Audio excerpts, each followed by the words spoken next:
আজকে আমার হাতে যেটি দেখছেন এটি হলো আইফোন 6s। এটি কিন্তু আমি আসলে সেকেন্ড হ্যান্ড পারচেস করেছি। তো আপনি যদি একটি মোবাইল ফোন পারচেস করতে যাচ্ছেন আইফোনের সেকেন্ড হ্যান্ড আইফোন 6s, তাহলে এটি আপনার নেওয়া কেমন হবে এই সমস্ত কিছু আমি আপনাদেরকে বলবো।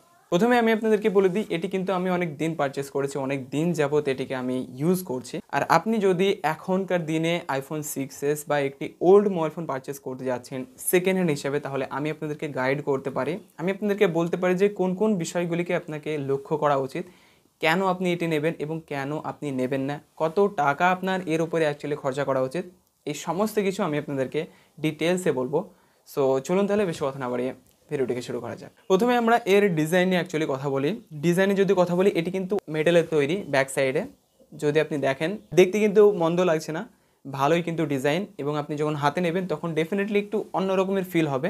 সো হাতে ধরতেও কিন্তু অনেকটাই পাতলা আপনার ফিল হবে, অনেকটাই স্লিম আপনি এটি দেখতে পারবেন, যেটি দেখতেও কিন্তু ডেফিনেটলি অনেকটাই ভালো লাগছে। সামনের দিক থেকে আপনি কিছুটা এইরকমই দেখতে পারবেন, বাট এখানে সামনের দিকে যদি ডিসপ্লের কথা বলি, দেখতে পাচ্ছেন উপরে একটু বেশি বেজেলস দেখতে পারবেন, নিচে বেজেলস বেশি দেখতে পারবেন। আর ডিসপ্লেটি একটু ছোট সাইজের আপনি দেখতে পারবেন, যেটি কিন্তু আপনি 4.7 ইঞ্চের দেখতে পারবেন, যেটি ডেফিনেটলি আমার মনে হয় অনেকটাই ছোট। কিন্তু ডিসপ্লের যদি কোয়ালিটির কথা বলি, ডিসপ্লের কোয়ালিটি নিয়ে কোনো রকমের কথা হবে না। ডিসপ্লেটি থাকছে এলসিডি আইপিএস ডিসপ্লে, এবং হ্যাঁ, এটি কিন্তু রেটিনা ডিসপ্লে। এবার রেটিনা ডিসপ্লে মানে হলো ফ্রেন্ডস, আপনি যখনই এখানে কোনো কিছু দেখবেন, ডেফিনেটলি এর মধ্যে যে সমস্ত টেক্সটগুলি থাকবে, যে কোনো কিছুগুলি থাকবে, সেগুলি অনেকটাই স্বচ্ছ আপনি দেখতে পারবেন। অনেক পিক্সেল এখানে ইউজ করা হয়েছে, এবং যার জন্য এটি দেখতে অনেকটাই ডেফিনেটলি আপনার ভালো লাগবে, এবং পড়তে গিয়ে কোনো কিছু দেখতে গিয়ে কোনো রকমের অসুবিধা হবে না। যদি আপনি কন্টেন্ট বাগেরে দেখেন, তবে আমি আপনাদেরকে বলবো অ্যামোলেডের থেকেও আপনি বেশি এখানে এক্সপিরিয়েন্স দেখতে পারবেন। সো ডিসপ্লে নিয়ে কোনো রকমের অসুবিধা হবে না। এরপরে যে জিনিসটিকে আপনাকে লক্ষ্য করতে হবে সেটি হলো ক্যামেরা। এখানে কিন্তু 4K টাইপের আপনি ভিডিও রেকর্ড করতে পারবেন,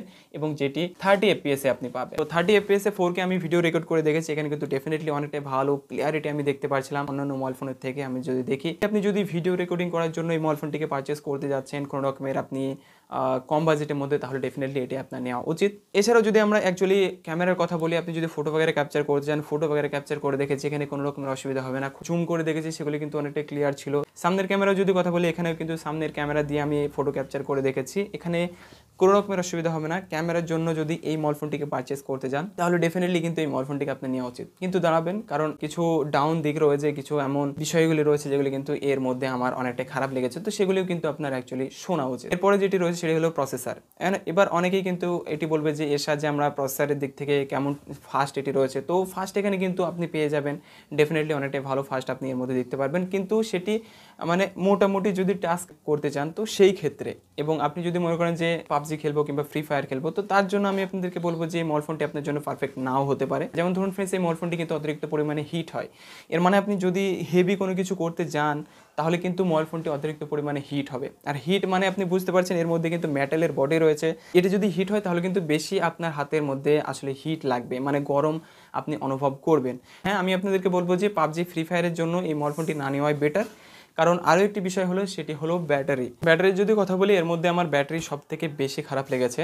আমি আপনাদেরকে জাস্ট ধারণা দিয়ে দিচ্ছি, আপনি যদি সেকেন্ড হ্যান্ড একটি মোবাইল ফোন পারচেস করতে যাচ্ছেন, তাহলে প্রথমেই আপনাকে এটি দেখে নিতে হবে যে ব্যাটারি কত পার্সেন্ট আসলে এর ফেসিলিটি দেবে। যেমন ধরুন, আপনি যদি দেখেন যে ব্যাটারি সেই জায়গায় গিয়ে 60 to 65 এই ধরনের যদি দেখেন, তাহলে এই মোবাইল ফোনের মধ্যে আপনি জাস্ট যদি একদমই মানে খুব বেশি পরিমাণে ইউজ করে থাকেন, সারাদিন ইউজ করছেন আপনি একদম লাগাতার, হেভি টাস্ক যদি করে থাকেন, 1 ঘন্টার বেশি আপনি এর ব্যাটারি ব্যাকআপ পাবেন না। আমি বলবো যে যদি সেকেন্ড হ্যান্ড পারচেস করতে যান, সব থেকে বড় এর খারাপ দিক হলো যে এর ব্যাটারি, মানে ব্যাটারিটি বেশি চলবেই না আপনার। এবার আমরা একটু কথা বলবো যে এই মোবাইল ফোনটিকে যদি নিতে চান সেকেন্ড হ্যান্ড হিসেবে, তাহলে কত টাকার মধ্যে আপনি নেওয়া উচিত। প্রথমেই বলি ফ্রেন্ডস, যদি সমস্ত কন্ডিশন যদি ঠিকঠাক থাকে, যেমন ধরুন সব কিছু রয়েছে। আর হ্যাঁ, আমি আপনাদেরকে বলে দিই, এখানে কিন্তু বাটন রয়েছে, যে বাটনটি কিন্তু আসলে ফিঙ্গারপ্রিন্টের, যেখানে আপনি এরকমভাবে যদি চাপ দেন তাহলে কিন্তু এটি খুলে যাবে জাস্ট টাচ করার ফলে। তো এটিও আপনাকে ভালো দেখতে হবে, সমস্ত কিছু ভালো কন্ডিশন, যেমন ধরুন ডিসপ্লেটি খারাপ থাকলে হবে না, ক্যামেরাটি ভালো থাকতে হবে, ফ্ল্যাশ লাইট ভালো থাকতে হবে, সমস্ত কিছু যদি ঠিকঠাক কন্ডিশনে থাকে। আর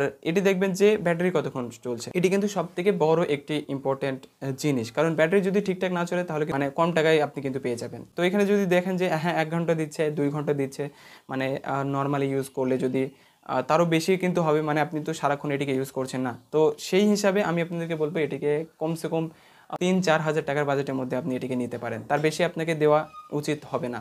কারণ যদি ব্যাটারি ঠিক মতো না চলে তাহলে কিন্তু এই মোবাইল ফোনটিকে আমরা প্রাইমারি মোবাইল ফোন হিসেবে কিন্তু ইউজই করতে পারবো না। আর আমার মনে হয় যে প্রাইমারি মোবাইল ফোন হিসাবে আপনাকে এই মোবাইল ফোনটিকে ইউজ করা একদমই উচিত নয়। প্রাইমারি মোবাইল ফোন হলো যে মোবাইল ফোনের মধ্যে আপনি সমস্ত কিছু করছেন, আপনি কল করছেন কাউকে, সমস্ত কিছু কাজ আপনি তার মধ্যে থেকে করছেন, তো সেই মোবাইল ফোনগুলিকে বলা হয় প্রাইমারি মোবাইল ফোন। এই মোবাইল ফোনটিকে আপনি সেকেন্ডারি মোবাইল ফোন হিসেবে মানে আপনি ইউজ করতে পারেন। যেমন ধরুন আপনি ক্যামেরার জন্য এই মোবাইল ফোনটিকে শুধুমাত্রই নিচ্ছেন, কিংবা অন্য কিছুর জন্য আপনি নিচ্ছেন, মানে ক্যামেরার জন্য সবথেকে বেশি পরিমাণে নেয়।